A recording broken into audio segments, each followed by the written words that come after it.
Hey everyone, Golden Ninja 3000 here again. Today I'm reviewing LEGO Architecture set number 21058, the Great Pyramid of Giza.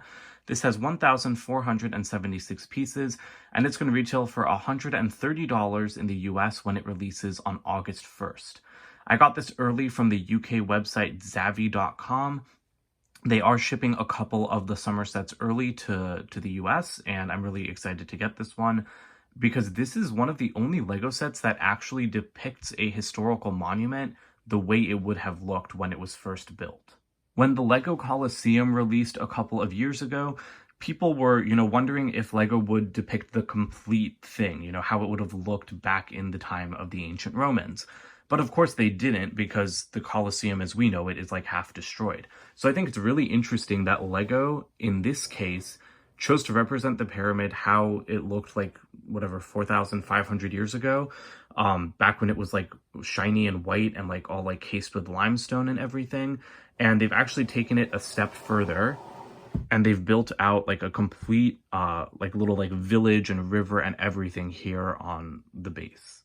So we're going to start on the Nile River. I really love this part of the build. I always love, LEGO rivers. I don't own many architecture sets. I only own this one and then the Taj Mahal set that they made like last year. But I own a couple skylines. But I really just like the appearance of this thing. The water is built up in the same way as the Ninjago City set, with different colored plates underneath to represent different depths. And then you have like wedge plates layered up to build up like riverbank. I really like that. This was a joy to build. It honestly wasn't as long or hard as I thought it was going to be. It went together pretty quickly, actually. 4 bags go into building the base, and then 4 bags go into building the actual pyramid. But you can also see you have a little name tile here, and let me just get that up. And so you can replace this with an English tile, but these hieroglyphs translate to Khufu's horizon, because of course the Great Pyramid of Giza is the pharaoh Khufu's burial place. So that's really nice, and I really prefer using that over the English tile, but I think it's great that LEGO includes both options. And then going back to the river, like I said, I like the varying depth in most LEGO sets. I'm not a huge fan of it here because I feel like it looks very messy. I don't mind it. It's not a big deal, but you've got teal, you have dark tan, you have regular blue, you have brown, and you have dark green all underneath these tiles. And I think it looks very messy, particularly the regular blue and the teal. When Ninjago City did this, they only used dark tan, dark green, and black. And I think that worked a lot better because, like I said, this just looks a little bit patchwork. Oh, and you also have reddish brown. So there's just way too many colors going on in here. You also have a couple of boats that are sailing along the river. I also really like these builds. They're meant to just be like royal barges and the like. So this one, I think the gold roller skate denotes like the royal part of the ship. And then this one is a slightly larger barge. And you can, they do describe what these are in the instructions. It's just been a couple of weeks since I built the set, so I don't remember exactly which one is which. But they're really nice builds. I like the way that the sails are done, and they look really good just sailing along the river. One of my favorite parts of the base is just how good all of the vegetation looks. These are just those, I was going to say newer, but they're like 4 years old at this point, like the triple plant stock pieces with the connection for a friend's accessory in the top. These pieces have always been great, and you have to put down like 50 or something of them here in the olive green and then regular bright green color. And I thought that, again, that was going to be a huge pain in the butt to do, but it wasn't that difficult, and it was actually pretty fun lining them all up. And I just think that they look perfect. They look exactly like little trees when they're used in micro scale here. We have slightly taller ones with these leaves. I like these less because I just think that they look a little bit like faker or something, or more cartoony than the other ones. But maybe that's also because these are hard plastic and these ones are softer and more rubbery. But yeah, and then as I said, the bank, the river bank is layered. So you actually have, you can see it pretty well from the side over here. So you have a couple layers of tan wedge plates going down into the green wedge plates. And so, like I said, 4 bags go into building up the base. There's a lot of interesting build here, especially in these layered sections to the left and right. Over here is like the little village. I don't know if this is supposed to be a permanent like living settlement, or if it's like meant to be like the workers' village where they would live as they were constructing the pyramid. But I mean, the buildings here, they're really simple, but they look good. You know, it adds a little bit to the set. And then you have an obelisk here. And I hate this. I think that this is so ridiculously out of place, because when you look at the entire set, like the obelisk, sorry about that, a little bit jerky there. The obelisk really sticks out in a strange way. Like it takes away focus from the pyramid because it's sticking out like so much, you know, like up the pyramid. And the designer said, oh, we included an obelisk because it's like quintessential Egypt. You know, like you think of Egypt and you think of like pyramids and obelisks and temples. So that's why they included one. And I'm like, that's a stupid reason to include one, because they weren't invented until 150 years after this pyramid was built. And the set is supposed to be historically accurate. Like the whole point of making a white limestone pyramid instead of like the stepped, like crumbling version that we see today is because you wanted to represent what it looked like back in the day. So then why would you throw in a random object that wasn't invented until hundreds of years later? So I found that reasoning in the instruction manual to be extremely dumb. Of course, it's not that big of a deal because you can just remove it.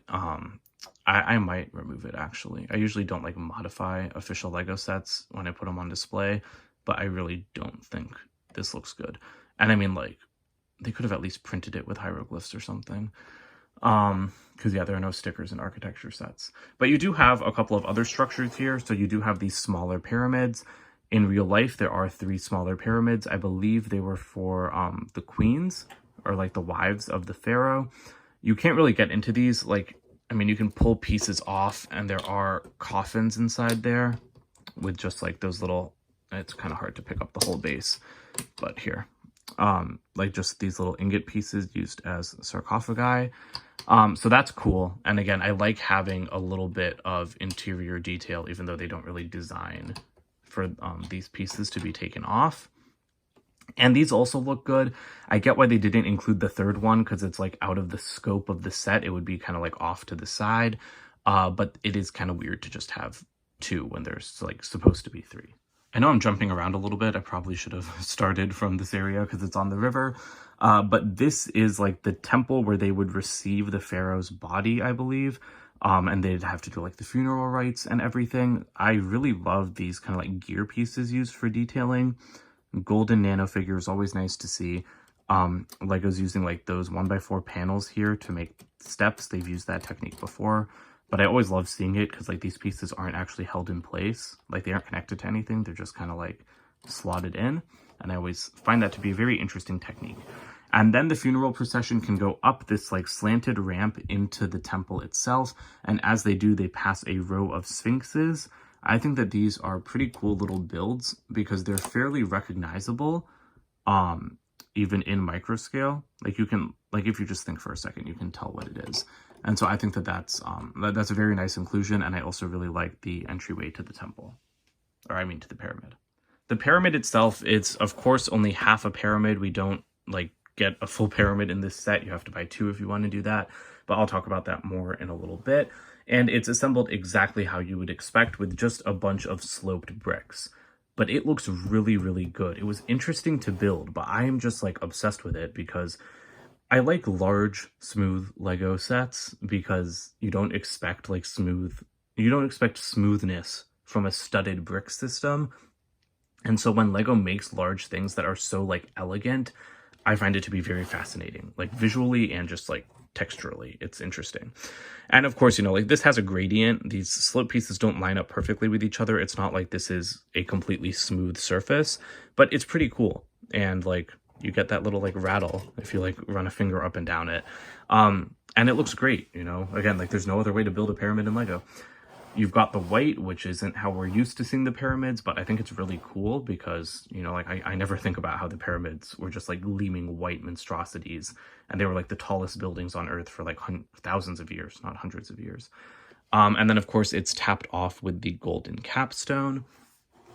And then the last little detail around the base of the pyramid are the sand dunes, and I really like this as well because because it's supposed to just look like the wind is blowing and like shaping the sand around the pyramid. And I think that that works really, really well.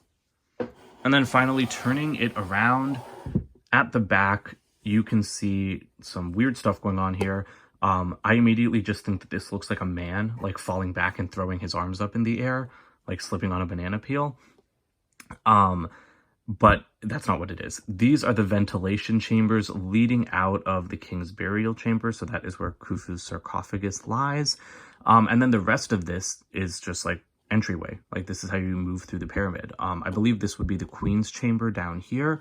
This would be the path to the king's. And then I think that this is the entrance to the pyramid, but I'm not 100% sure. Because I mean, obviously these structures are thousands of years old. I do a lot of reading about the pyramids, like on Wikipedia and stuff, and I don't remember everything. Like I don't know if visitors go through the main entrance to the pyramid or if they have to go through one of the side entrances created by grave robbers. But I think you enter through a side entrance. I don't think you can go through the intended entrance anymore. And then of course we have axle bricks down here because you're supposed to be able to connect two of these sets together. I don't think that's a great idea, and I'll address why in my conclusions, but I mean, this is fine for some people. Usually I'm very much a, ooh, I'll buy two kind of person, but with this set, I think I'm happy just the way it is. But there is another feature here, because you can see a weird seam, like coming down through here, and there's actually a very good reason for that. You can actually grab the Great Pyramid, and the whole thing just comes off, and it reveals a second, smaller pyramid inside. So this is not the pyramid as it looks today, but rather this is the pyramid under construction. So this is what we see today, like in the modern era, this is what we see. Like what we think of as the pyramids, it's actually like the interior structure of the pyramid, because all of like the white limestone has been stolen away over like the millennia. And so I think that that's really cool, because with a little bit of modification, you can make this just like how the pyramid looks today. But I really like what they've got going on here. So you've got cranes. Whoops, that broke off. That's not supposed to be broken. I don't even know where that attaches to now, but we'll just put it over there. So you've got cranes over here. You have like another structure up here. And then you have a pulley system, and you can see that they're ferrying like the capstone up to the top of, the limestone bit, because you've got the matching one there. And I think that that is really, really awesome. Just like the way this looks is great. And it also, it gives like some historical context again, because how the pyramids were built is like such a like fascinating question. Like, of course we know the answer, like this is how it was done with like pulleys and cranes and stuff like that. But still, like the ancient Egyptians using technology like that is fascinating. And then I like the scattered tiles to kind of give, like that rough, like kind of rock hewn look. And I think that this is just really, keep breaking these sails off the boats. But I think that this is just a really cool feature to add, because it makes the build more interesting. Like it makes the experience of building it more interesting. It makes displaying it more interesting, because you can like lift it off and show people like what's underneath. And I just think that it adds another dimension to a set that LEGO's really gone like above and beyond to LEGO's really made an effort with this set. Sorry, I lost my train of thought. But, like from the riverbank to all of like these little like side details down here, to the historical accuracy, to like the under construction pyramid, LEGO's put a lot into this set. And finally, I wanted to take one last look at the actual pyramid section to show you how it's built. First of all, that is the entrance down there. I like how LEGO like built black bricks in like behind like the chambers and everything inside to give the illusion of depth. And then inside, this thing is completely hollow, and it's just assembled with a bunch of staircases. This was kind of hard to build because there's a lot of flex in here. Like it's not going to come apart, but while building it, like you have to be careful not to let it break, because there's a lot of stacking going on. There's not a ton of support. There's enough support, but there's not a ton. But yeah, it's just super, super interesting to build, because who would have thought that minifigure staircases would be making up the interior of this pyramid? Here are the extra pieces for this set.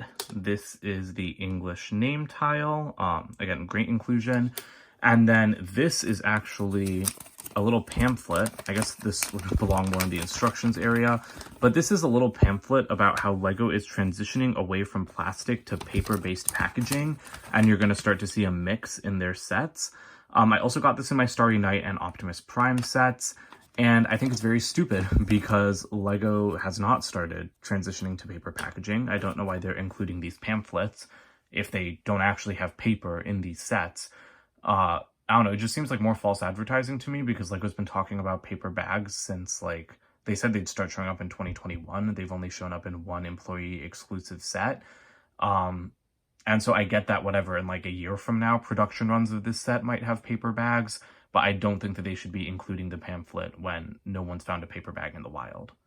The box for this set is, you know, typical 18 plus box. Again, disappointing for something like this because it would have been much cooler to see it against, you know, like a desert backdrop. But there are some cool things. You've got kind of like this blueprinty look. I always like it when Lego prints like the side flaps. And then at the back, you've got just some features of the set and of course what the pyramids look like today. Here's the instruction manual. You do have some nice information in here. There's the Great Pyramid. You can see like some of the remnants up there.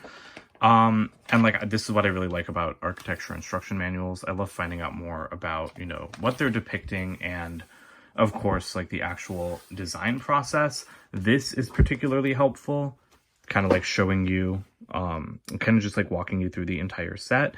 And so over here, yeah, the obelisk said, one is included here to acknowledge their broader importance in ancient Egypt. That is stupid. You are trying to represent something historically accurately. Why are you throwing something in because it's important in broader Egyptian culture? That's just a dumb reason. It was completely unnecessary in my opinion. But also they don't show like the two sets connected. Like they do not advertise that online. They don't advertise it in the manual, and I find that to be kind of strange. Overall, I think that this is a pretty cool set. You know, I'm really happy to get a pyramid in Lego. I really hope we get a creator expert pyramid one day. I bet that would be like a $600, $700 set, but it would just be insanely awesome. This one is a good size. It's got a lot of cool features. It's got a ton of cool pieces, but I don't really get why like Lego's advertising it in this manner. So first of all, making it historically accurate, that's cool, but then why have an obelisk? I know I've complained about the obelisk a lot. It doesn't actually bother me like a ton, but it just seems dumb when you've gone to such efforts to make it appear as it would have 3,500 years ago, to throw something in that you know isn't important and doesn't matter. And then the other thing is that buying two of these things, like, yes, Lego is selling you half a pyramid for $130. That's kind of ridiculous. Half of this set is not the pyramid. Again, there's 8 bags in this set. Only 4 of them go into building the pyramid. The rest is all in the base. And the base is really cool. I love what's going on here. I love the Nile River. I love the temple. I love the other pyramids. But if you buy 2 of these sets and connect them back to back, first of all, there'd be like nowhere to display it because as you can see, this is a big set. This is a giant square base. Like I haven't measured how many studs it is, but it's larger than a 32 by 32 base plate. And so it's just like, if you were to buy 2 of these things, where would you display it? And the other thing is that if you buy 2 of them, you then have 2 Nile rivers. You have 4 smaller pyramids. You have like 2 temple entryways. Like it just doesn't work. You can't buy 2 of these things and display them like that without making heavy modifications to turn all of this like into desert. And I think that that's extremely fundamentally idiotic. Because I'm the kind of person that doesn't hesitate to buy duplicates of Lego sets. I have sealed duplicates of my favorite Harry Potter sets that have come out since 2018. I owned a sealed duplicate of the Taj Mahal, the Creator Expert set, and of Hogwarts Castle. And when Lego sets connect together, I buy 2 of them. I own like 5 Hall of Armor sets, you know? So like I go a little bit insane when things can connect. I like that. But if you can't get me to buy a second one of this set, then clearly something's like gone wrong, because I would not buy a second set because I think having a full pyramid would be awesome, but not like this. Not when it's this large, there's nowhere to display it, and you have like all of this unnecessary junk duplicated when like all you really wanted was one big pyramid. So I think that is like a little bit of a flaw on Lego's part. They also, again, don't advertise like how you can connect the pyramids, which seems really dumb. I've only seen one picture of it, and it's not on their website, and it's not in the instruction manual. So that doesn't really make any sense to me. And honestly, what I'm going to do is that. I'm gonna just like put all that off to the side. Let me just buy like bags 7 and 8 of this set, and I can have a full pyramid for far cheaper that takes up far less space. So yeah, that's kind of what I think about this set. Let me know you guys' thoughts in the comments below. Don't forget to like and subscribe as well, and check out my website, goldenninja3000.com. And I'll see you guys with more videos soon. Bye for now.